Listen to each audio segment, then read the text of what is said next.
digging black pride 24/7, 365. Not just for February. My fist tied my whole life. I'm black, black, black, black, black, black, black, black. You ain't digging for artifacts. And the fact that you found us by searching for your origin only left y'all lost and looking furious.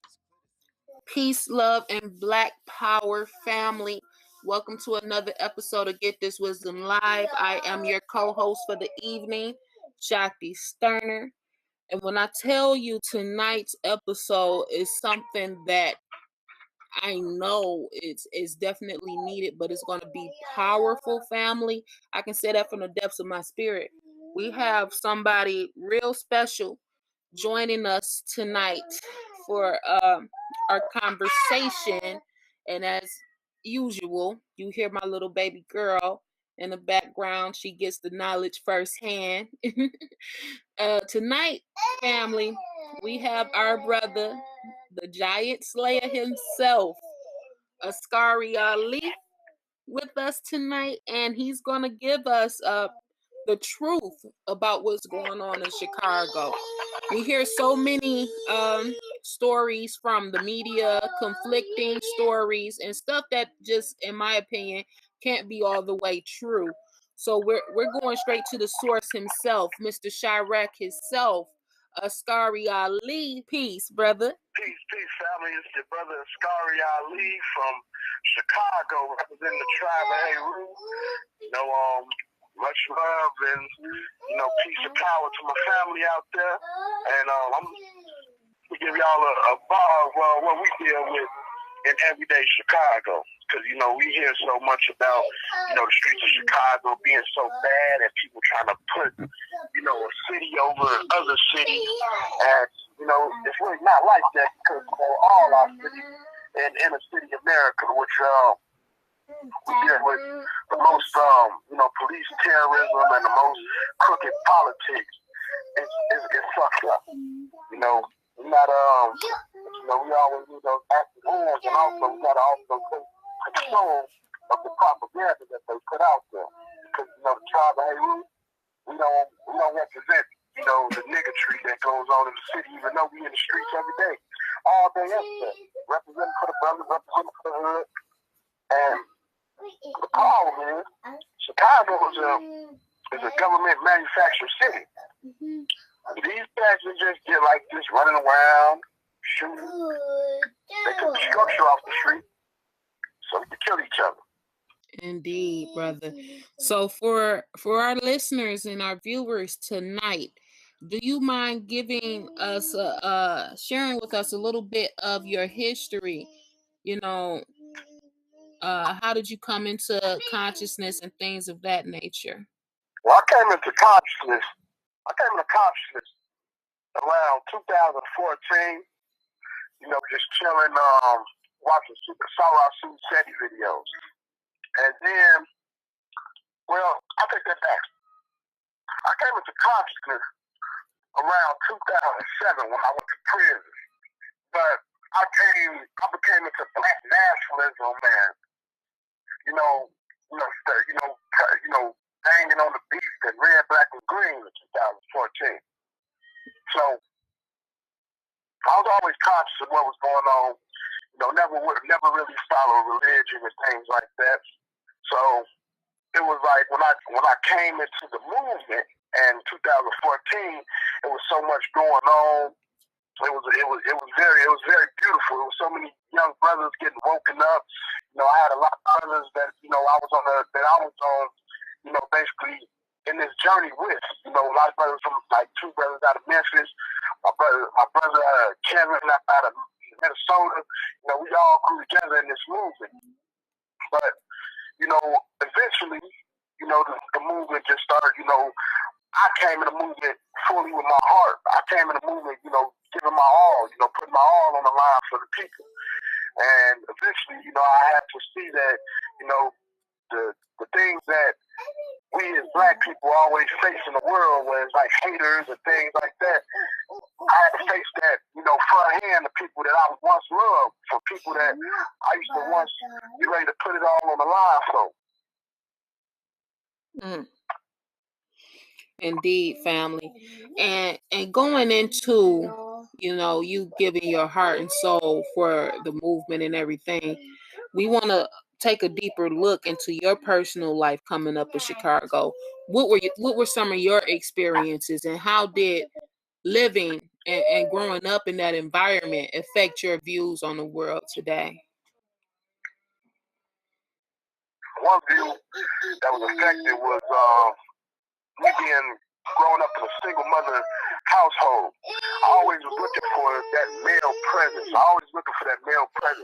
So I jumped off the porch at 12 years old, gang banging on the west side of Chicago, all in the streets, jumped in head first.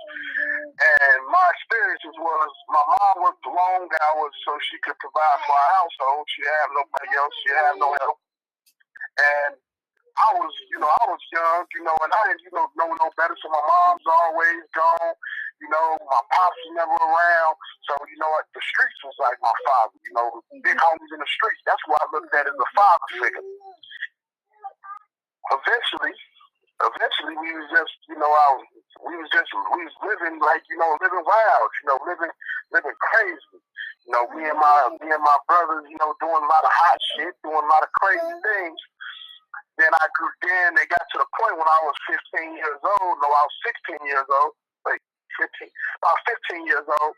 I got so out of hand from my parents, they sent me to move to California. And when I stayed in California, I stayed there for about 7 years. Got in some trouble down there. Came back home. When I came back home, it was like a different Chicago. It was a Chicago of just wild shit going on. It was not the same. It was not structured. It was not, people didn't give a damn about what gangs you claim. Like, it was like Vice Lords killing Vice Lords, GDs was killing GDs. It was crazy. It was like, man, you come home to, there was some structure left. So now you're like, damn, what the fuck just happened in these 7 years? So, also I knew the propaganda that they were using in the world, because, in the early 2000s, Chicago was doing 700, 800 murders, and in the 90s, they were doing up to 1,300 murders. But that's something they never talked about. But they'll tell you it's Chi-Raq today, and they doing 500 murders in this day. Well, this year, we on course to hit 800, but I don't think we will. Be 7-something, but that's still a high number of, casualties. But they don't never talk about it was worse as far as the murdering fucking in the 90s, 20 years ago. They'll never talk about the 1993, 94 Chicago when they had to have a million-man march, and that million-man march brought a lot of unity as far as bringing the murders down in my city.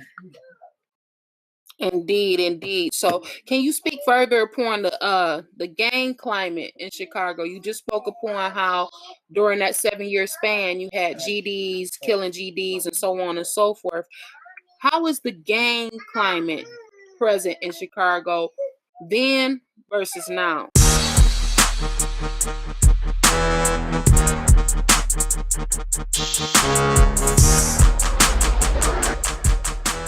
The gang climate then was more structured. You couldn't be outside. If you didn't know your literature, it was more like togetherness as a gang. Now, in 2017 in Chicago, we're looking at what you call cliquism. These the brothers just joined the cliques. They got cliques now. Like, you could be a vice lord, your boy a GD, he a folk on the hustler, and y'all a clique. And y'all is with another clique of vice lord, GDs, and folk on the hustler. So it got weird. It got real weird as far as like when I was younger, and I used to see people, with more unity, people that were sticking more together, people that was going hard for the cause. So now it's like, it's just a fucking, everybody running around wild. Anybody, you don't got to answer to nobody. You can go shoot up a playground and you ain't got to answer to nobody. Back in, like, when I was coming off the porch and then, like, in the 90s, you shot up a playground, no gang to deal with your ass. Now, you don't got to do that. You would go kill a baby and there'd be some goof-ass niggas running around talking about, yeah, bro, you a savage for that, man. We gonna beat that nigga next time. No, that ain't the way to think. These are babies in time. Anytime I hear about an 8-year-old or a 10-year-old or even these younger brothers, because I know a lot of the target age of the murders is going from like 16 to 22. So that's sad, seeing these 16-year-old brothers dead, seeing them slumped over, seeing them laying out in the street. But it's a sick reality of what we deal with when you take the structure from the people and you let them run around wild. You close all the schools down. You send my baby to go to school with in a whole other territory. You send these young black kids to go to school in the Latin community, and the Latin community and the black community ain't really had it. It be, brothers be getting cool with them in jail, but like, as far as like our historical guidelines, Chicago's a very segregated city. Y'all can remember when Dr. King said this is the most racist place he ever been. He's been in Alabama, he's been in Mississippi, but it's like Chicago, Cicero. So that's always something to keep in mind. And it's the #1 segregated city in America. You don't really have too many intermingling neighborhoods unless you get up north. The west side is segregated, south side is segregated. And, most of the parts of the north side, but, we got brothers and sisters up there that's doing their thing. And you spoke to, you mentioned that in the 90s, it was like somewhere around 800 murders, and then before then, 1,000. No, it was 1,300. It was 1,300 murders in the 90s. Wow, that's crazy. So, it was 13. Yeah, so how truthful is the media being? They're pushing this, I guess, this fear mongering tactic. Oh, Chicago had 400 murders this summer, blah blah blah. I'm paraphrasing the numbers there, but how realistic is the media being about the murders that are going on there? Honestly, the media can't cover all the shooting and murders that go on. It's people that get found in rivers like down the line. It's people, and every shooting that they always like classify. There's a lot of shootings that don't get documented. Like I done been on blocks when they be like, man, they was just shooting over there, but the whole block like damn, they was shooting for real, and nobody called the police or nothing like that. So. They document these things, and sometimes it's propaganda, because when they show you Chicago and the murders and people getting killed, they always put black people, put the black neighborhood. But, we got Irish gangs, we got fucking Latin gangs, and they kill each other. That's the Latin kings and stuff, they get it in. But they would never put them on the news and be like, yeah, it happened in the Latin neighborhood. They always make sure it's the blacks. And I feel like it's a fear tactic, because he is a brother of the tribe of Heru. I'm a West Sider. The West Side is a very big side of Chicago. We don't really go out south. There's brothers from the South Side that probably only been out west twice or something in their whole fucking life. The same with the West Side. So I never used to go out south at all until I linked up with Freeman and Yusef. And once I started going out there, it tripped me out that a lot of Southsiders got the same fear tactic as we. Because a lot of Westsiders like, oh, hell no, I ain't going out south. Them niggas crazy, they shooting. But then when I start kicking it and dwelling on the South Side, they feel the same exact way about the West Side. Oh, hell no, I ain't going out west. Y'all shoot too much out there. We like, what? It's a divide and conquer tactic. So they'll show you murder, murder, murder, murder, murder. At the end of the day, it's to keep people scared. First thing people say is, oh, I'm leaving Chicago. They kill too much. That's not really what they're. That's right. That's right. And, we understand gentrification and all that. So the first thing they want to do is clear out our people out of the hoods, quote unquote, and, move the whites back in and take it back over. So that's one of the biggest tools of propaganda, is to get that area back to where they want it to be, as opposed to the true culture that exists. And I see that as a prominent thing being across the country, not just in Chicago. But since we are focused directly on Chicago during this episode, can you speak to the unemployment rates in the schools out there? What's going on? One of the worst school systems in America. Keep the kids uneducated. So, a lot of kids just like, fuck it, I don't want to go to school no more. It's always strike. They underpaying the teachers, but they got money for the Cubs stadium and all this bullshit. And then with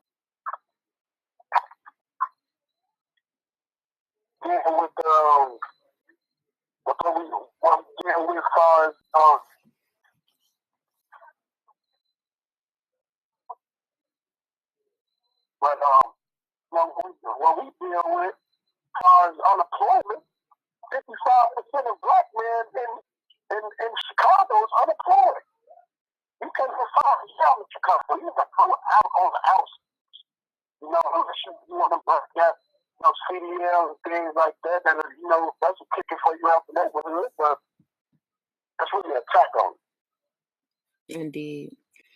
So we hear about all the negativity, and all of the quote unquote bad stuff is going on out there. But what about the beauty that exists within the city and in the people in the city?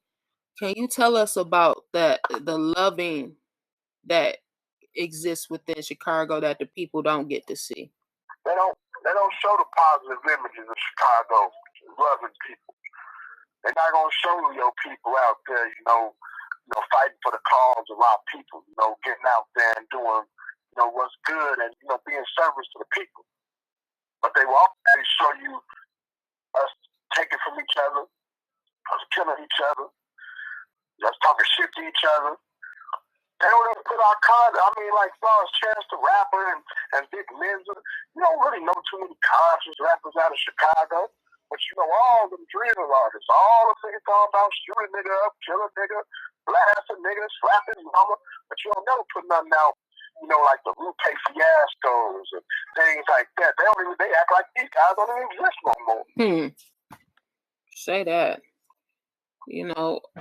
I haven't been to Chicago in about 27 years, so I'm not even up to date on the true lifestyle out there, the true culture. Of course we hear things from our brothers and sisters, but we need that vivid picture painted for us. What is a typical 24-hour day in a neighborhood looking like for you? Describe that for us. Excuse me, what you just said? What is a typical day for you out there living in the hood? What does it look like? Paint that picture for us. Shit. I can hear you. Can you hear me now? It's breaking up. Oh, goodness. Well, I might be breaking up. Can you hear me now, brother? Forgive us, family. Our brother is down in Texas at the airport, so we got a treat right now. Trying to keep it clear on the connection aspect. Can you hear me, Askari? We just lost connection with him, so we're gonna try to get him back on. But what we were asking the brother was to describe a typical day for him living in the environment that he lives in, and what that may look like to the world, and how does he operate within the social constructs that have been implemented to the modern day society out there in Chi-Town. So we're gonna try to get him back really quickly. I hope he didn't have to jump on the plane, because as I said, he is in location in Dallas, Texas. He was doing on scene tactical training down there in Texas, and we wanted to get his thoughts on what's going on in Houston as well. So you hear the phone ringing. That's me giving the brother a call real quick and seeing if we can get him back before he jumps on the plane. Hello, I apologize. I don't know what just happened. But what was the question you just asked? Okay, yeah, I was asking you, what is a typical 24 hours out there looking for you? What do you do to navigate the social constructs out there in Chicago within the 24 hours? 24 hours for me, wake up, get the kids straight for school, things like that. It depends if I'm working or not. Like on a work day, go knock out some hours and simple things, be around the house. But like on the days that I'm not working or I'm currently unemployed, we kick it. I mean, Chicago, we like to hang out in my city. So, like, I go back to my old neighborhood, go on the block, kick it with my brothers. kick some knowledge. Y'all call me Sharif and shit from Minister Society. So, I love them brothers, and these people I came up with. So how is the relationships out there between Latin and Black people? Is it a lot of racism or what's going on with that? Gentrification made it that it's kind of proven because now Blacks and Latins are sharing the same neighborhood with each other. Because they gentrified that Latin neighborhood, Humble Park.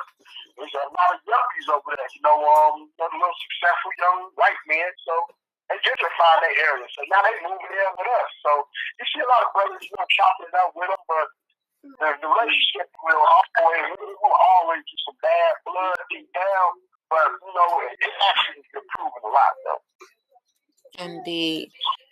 And you spoke to the school system being one of the worst in the country. Can you give us an estimate about how many schools are open out there? I can't really give you an estimate of how many schools are open, but I can give you an estimate of they closed down 100 schools in 2 years out here. Wow. And 80% of them was in the Black community, so that'll wake you up. Most definitely.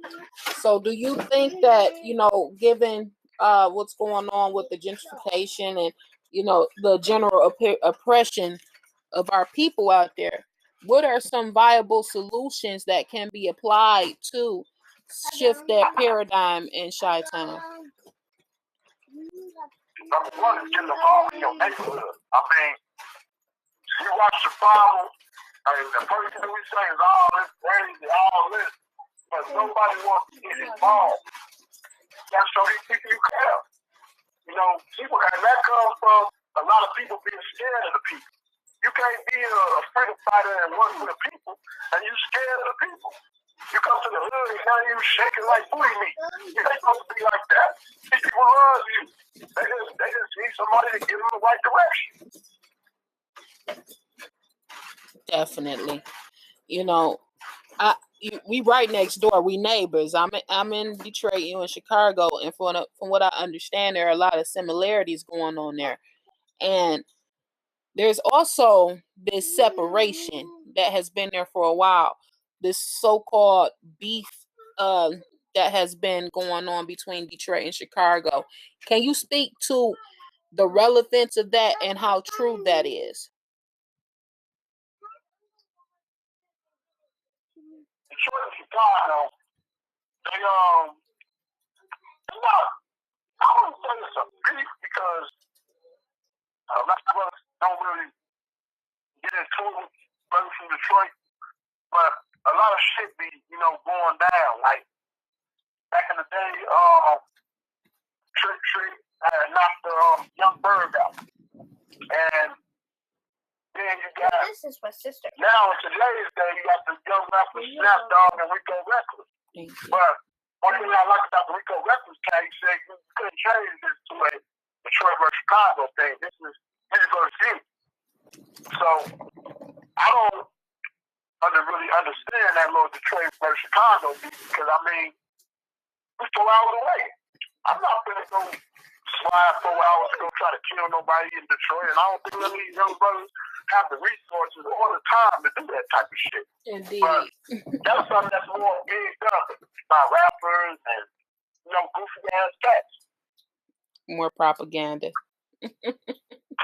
So, what can we do to support what's going on in Chicago? We have our own oppression here, but with us being so close, it's kind of like, y'all need to come on together. It's only a 4-hour drive. What can we do to support the upliftment of the vibration in the city?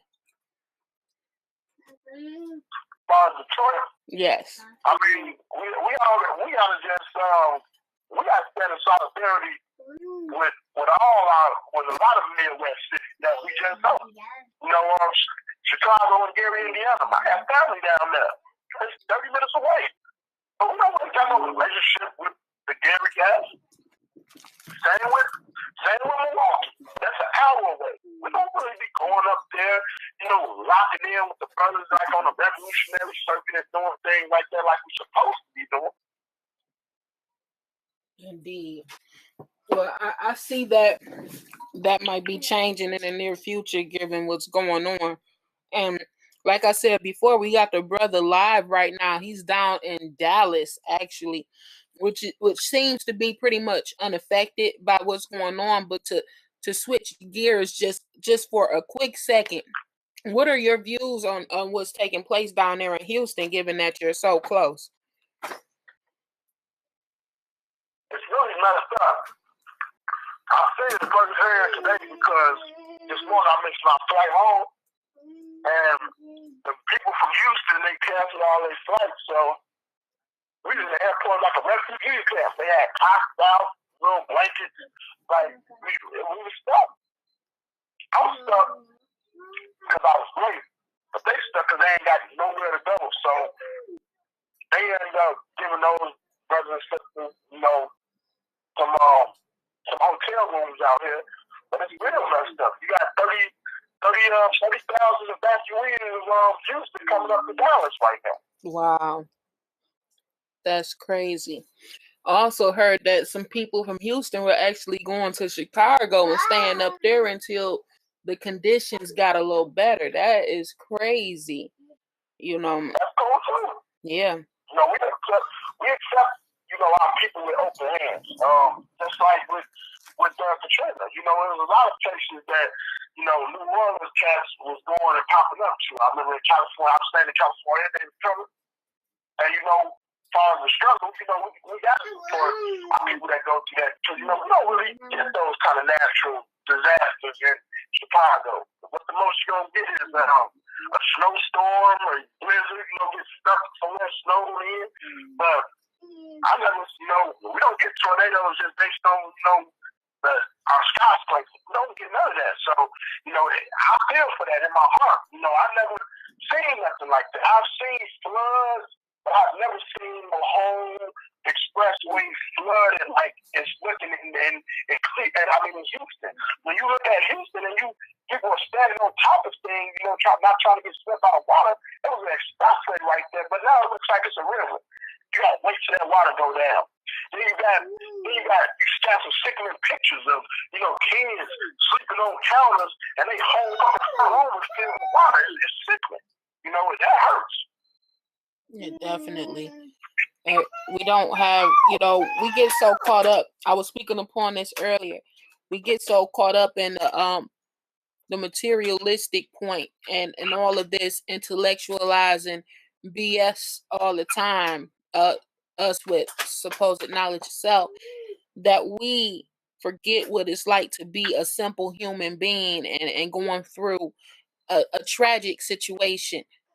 Because you got to understand, a lot of those people, they knew that the hurricane was coming, but they are oppressed just like the rest of us. So they didn't have the opportunity or nor the financial resources to evacuate if that was a choice for them. So it's a lot of people out here bumping their gums about why didn't they just evacuate? They didn't have the opportunity to do so. A lot of us are living paycheck from paycheck, and the goal is to have at least $500 in expendable cash for situations like this. But shit, let's be honest with you. A lot of people can't even afford $500 in rent on their own. So we have to stop walking around with this ego on our back and this chips on our shoulders just because we have knowledge of self like we better than the rest of our family. That ain't even what it is. I speak on that all the time, bro. I'd rather be around some of our people that's, considered good and unlearned before I be around some of these people that's supposed to be conscious and have knowledge of self, because they lose a sense of reality. They don't even talk to their people the same way. And that kind of gets with a whole bunch of bullshit. Indeed. And there's some things about that, like you're not better than nobody.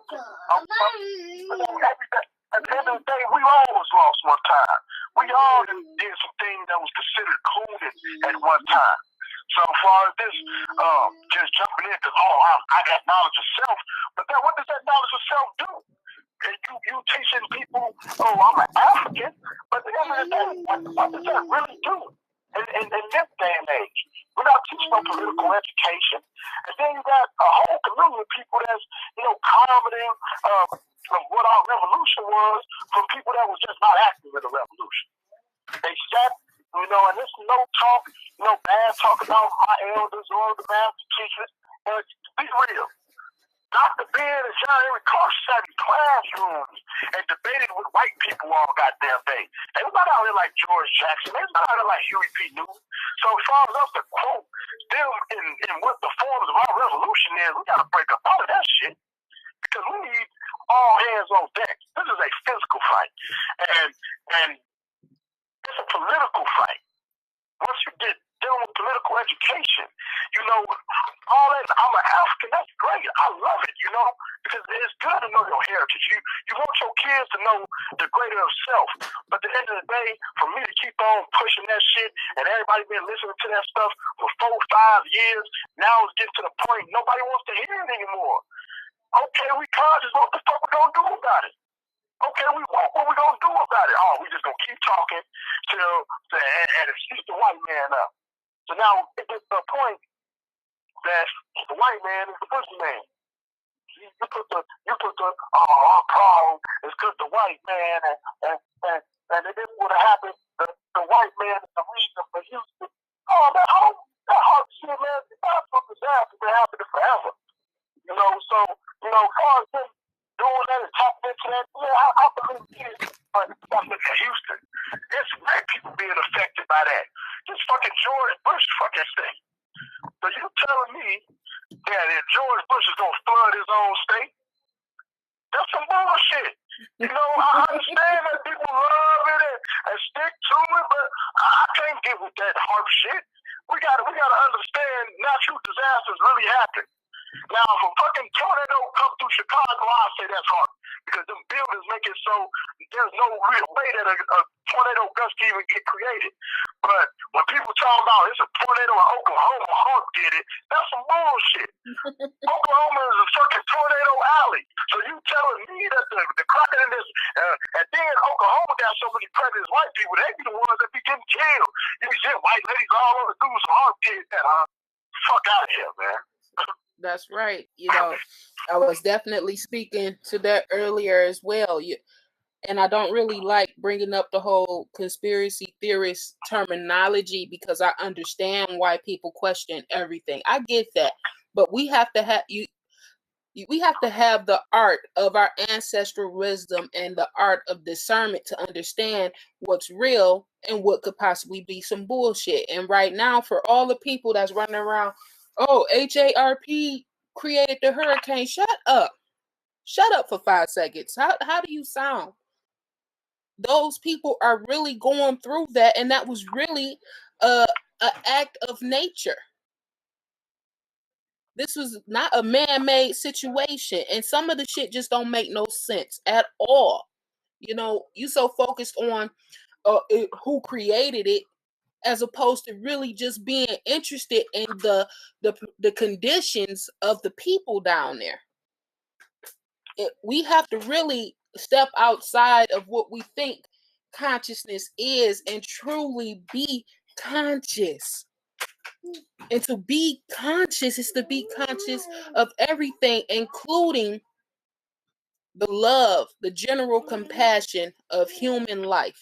And right now, down there, human lives are at risk, and I think 2 or 3 people have already succumbed to the environment that is going on down there in Houston. So definitely thank you for speaking on that. And given that you're in Texas right now, you were doing tactical training on site, right? Can you tell us about that? Now you're talking about the tactical training. First off, before I get into that, I want to give a shout out to Geronimo Tactical and Gorilla Mainframe for having me down here and showing me some of the things that I've never seen before and dealing with some of the machinery that I've never dealt with before. But tactical training, very important. These people, peace, brother. These people will tell us that we got to read this. We got to read this book and do this, but they never want to bring up, got to condition our bodies. We got to train. We got to teach these women and children how to protect themselves. If you're not going to protect yourself, what the hell is you calling yourself? I agree. So, how was that experience? Other than what all did y'all do? I saw the video on your page about I think y'all were running suicides or something like that. I don't know if I'm using the right term. I'm a queen, but it seemed like y'all was really getting it in. So, what were some of the exercises that y'all did, and how can we apply that to ourselves now? We did a lot of pull-ups, did a lot of calisthenics, and we did a lot of running. We did grappling. We did things that dealing with that tire. So you can get your strength up. Do relays, running up and down benches. It goes. It's a hard workout. You got to be dedicated. And one thing we was doing, we did it as a team. Nobody is above the team. If you come in last, we gonna wait on you. We cannot move till everybody moves. We gotta do it as a unit. We support each other. We keep everybody else motivated. Indeed. Get some training. When you go to a brother range, you see 90%, maybe 95% white people, and then you see black people. So when I look at the white people, I see kids, I see women, and I see men. But with us, we think it's cool just to, get on Facebook and talk about this imaginary crap as they say. But what the fuck training are we doing? Are you really ready to go to war? A lot of these motherfuckers can't even run a mile down the block, but they killing crap at every goddamn time on Facebook. But that's not a solution to this problem because we're not even trained. Some motherfuckers, man, come work out with me. Hell no, I'm cool. But tell the motherfucker, I got this motherfucker different Hennessy. Oh yeah, let's go. See, that's the problem. We rather party and bullshit than go the hard way about it. That's right. That's right. So, are you in a position to where you're coming? You're like on a tour right now. You're going city to city, implementing this amongst the people. What's going on with that?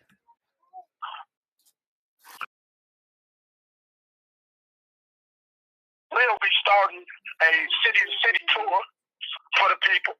And, we're not going to be charging nobody no $30 to come, watch us train and none of that shit. But, we want to take this self-defense across the USA. Means y'all stay and rock him. So we're the mainframe. We want to, influence people of a new revolutionary culture because we didn't get caught up in this culture nationalism. We just want to be black and we're dashiki and shit. But nobody want to fight. Nobody want to really go to war. And that's the thing that we have to always be on. It's war at all times. When they closing down our schools, that's warfare. When they putting us on the news and we looking crazy, that's warfare. When they sit and tell you that your baby is special ed because he can't sit straight, but that damn hyper-ass white boy act like he off hella sugar, hey, that's warfare. To keep you dumbed down. So, one thing we do, we properly politically educate ourselves. We stay politically educated, and we stay grounded to knowing what this fight is. I don't want to, I read all the Dr. Ben books, but what we facing right now, I recommend all these brothers and sisters to read Blood in My Eyes or Soul Down Brother by George Jackson. Or you can read Geronimo Pratt to see what these brothers went through for the people. And see what kind of fight we looking at. Because people just want to take the easy way out. It's easy to quote.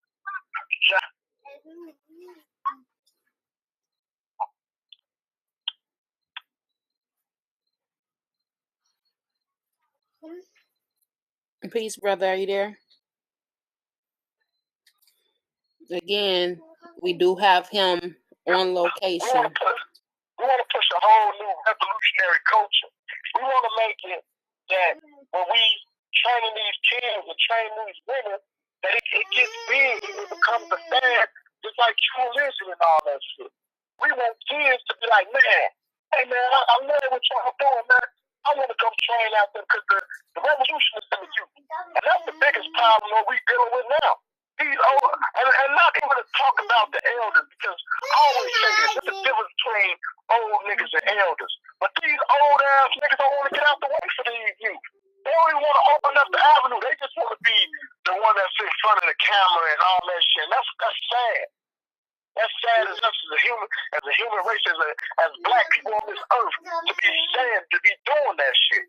You had your fight. Let these youngsters fight, because they don't go a little bit longer than y'all. You know? And that's definitely for me, because I come from a family number of good Negroes. So, you know, I've been observing you for a while, King, and I'm excited for the day I get to meet you in person. But I go back to when I first came across you on Facebook, and it was during the time of the whole Jason Ford situation. And going back then and until right now, you are still the same individual. You still have the same energy. What you see is what you get. So what inspires you, to take this strong stance that you have on behalf of our people? Because I know we're dealing with our people. We got so many different ideologies. We got so many people that, actually poison to our people.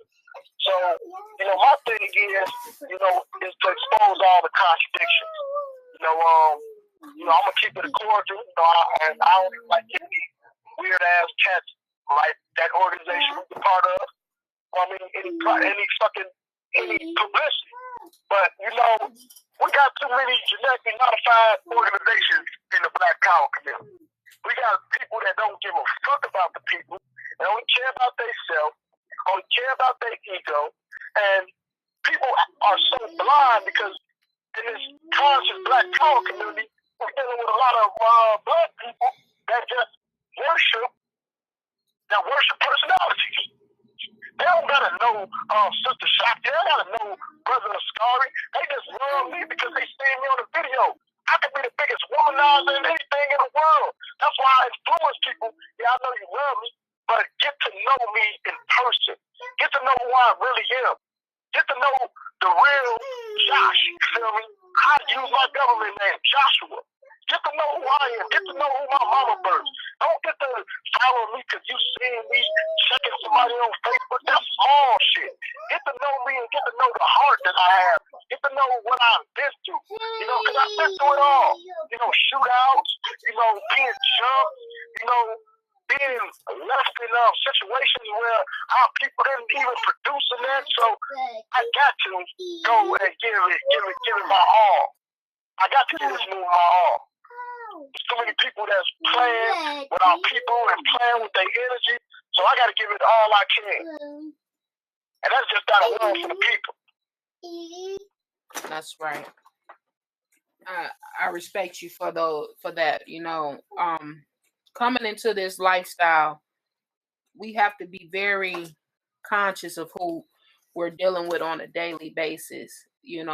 There are definitely a lot of good people out here doing the work every day on behalf of our people, but there are some that could use a little bit of work in that area. So I definitely thank you and appreciate what you do. So moving forward, what do you see? What do you envision in the next, I say, 2 to 5 years to be going on with our people? Honestly, with the migration and the change, and I see that the people are getting tired of the same shit. In the next 2 to 5 years, I think that it will be a tribe and hate rule and a guerrilla mainframe in every city. You know, I feel like our people gonna be trained. I feel like our people is gonna be politically educated to know what the hell they up against. Because we so culturally educated that we don't even want to be politically educated. And people think political education is about a Democrat and a Republican. That's the smallest shit ever when you're dealing with political education. It's way bigger than that. It's about whole governmental structures. And then you will realize that everything we deal with in this world is politics. Everything. Yeah. Everything. That's right. The way we work out, as far as the little mainframe at the Chi-Raq program, that's political. That's a political tactic of a workout. Make sure that no one falls behind. Make sure we gonna finish strong as a team. Slow down for your brother. We cannot leave our brother. And that's the situation that we got to get out, you know, and get there. It's a black mind. And that's going to change something. Because the height of revolution is going to come from the mind. It's not going to come from nobody screaming black power. It ain't going to come from nobody screaming kill the cracker. It's going to be a revolutionary mindset that sets in and makes you want to work out and make people want to shoot guns accurately and make people want to get the fuck from up under oppression. Because you can blame the 1%, you can blame your government for every problem you got. But, you know, people get too carried away in this white man colorism, you know, and they don't even act like that in real life. Nigga name is Ramayat Akhenaten on Facebook, and then he go back to work and his name is Jonathan Smith, and the white man talking to you crazy every day. Motherfucker, grab that box. But you get on Facebook, kill the cracker. That's stupid. That's ignorant. You know, we got to do better than that. I agree. You know, I call them Pattaya ramen noodles. They on Facebook all day. They intellectual as hell. They got the answer for everything, but then they going back to punch that clock for the white man. So, you know, and letting that white man talk to him any kind of way. Indeed, all for that dollar. So we definitely get right on Facebook and call me and you goons and all that shit because we don't agree with what they do. But I know what's contributing to the movement. That's right. This is a people fight. And nobody that came before us, not Colin Muhammad, not George Jackson, not Huey P. Newton, people that put their all on this, ever came and verbally assaulted the other race of repressed people. People like get their whole mind of it. Is this a fight against oppression? It's a fight for personal use. You just don't get no fuck. You gotta ask people that because Colin Muhammad, he never talked bad about, you know, the red and brown people. We know what oppression is. They oppress people. But in this day, you got motherfuckers talking about we don't that know ain't no nothing. The red and brown and this and that. And I'm like, man, dog, it's some motherfucking federal agent putting that information out there. Because you're doing the 1% job. The 1% job is to keep all oppressed people divided. Keep the 99% of the people here divided and at odds with each other and ready to kill each other. That's what they do. The brother's actually at the airport right now, getting ready to load it on up from down there in the Lone Star State, Texas, and head back up to Chi-Town and implement some of the things he experienced down there in Dallas, up there in Chicago. What the brother's speaking about is definitely real. Okay, I love my people, as I'm sure who all is tuning in love the people also. And knowledge is first. Knowledge is the foundation of all things in existence. Yet we seek so much information and not enough transformation. Yes, beautiful. A hug. Thank you. As you all know, this is a family show. My babies are with me all the time. They pick up the knowledge first. I let them hear it raw and uncut. Good night, beautiful. I love you. Okay, Queen. Thank you. I'll talk to you in the morning, beautiful. See, this is real for me, family. This lifestyle, this culture, sacrificing it all for the betterment of our babies is real for me. 9 times out of 10, with a lot, with I won't say a lot because that's a generalization, but with some of the people in this movement, you never hear them with their babies, you never see them with their babies, you never see them or hear them with their family. So you got to question, how much are you for the liberation of Black people, original people, and you ain't even with your family? You know, always look to the family first of an individual, and you can see the intentions and the motives from there. So you just got to hear firsthand my interactions with my young queens on a daily basis.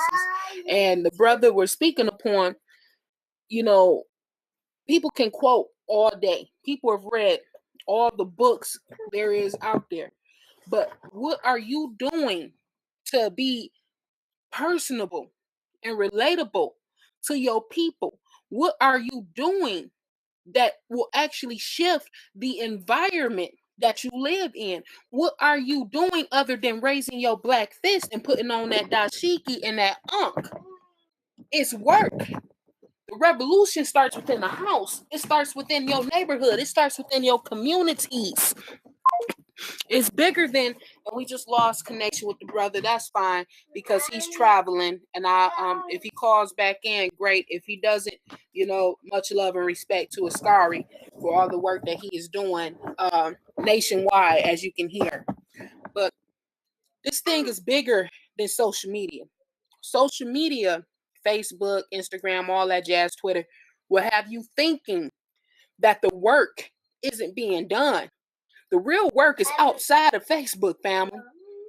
It's outside of Facebook, and it's happening continuously. And there are so many people out here that are actually doing the work necessary to make that change, that transformation directly in our communities. And I want to take this time, to actually shout out some of those people and thank them live on air.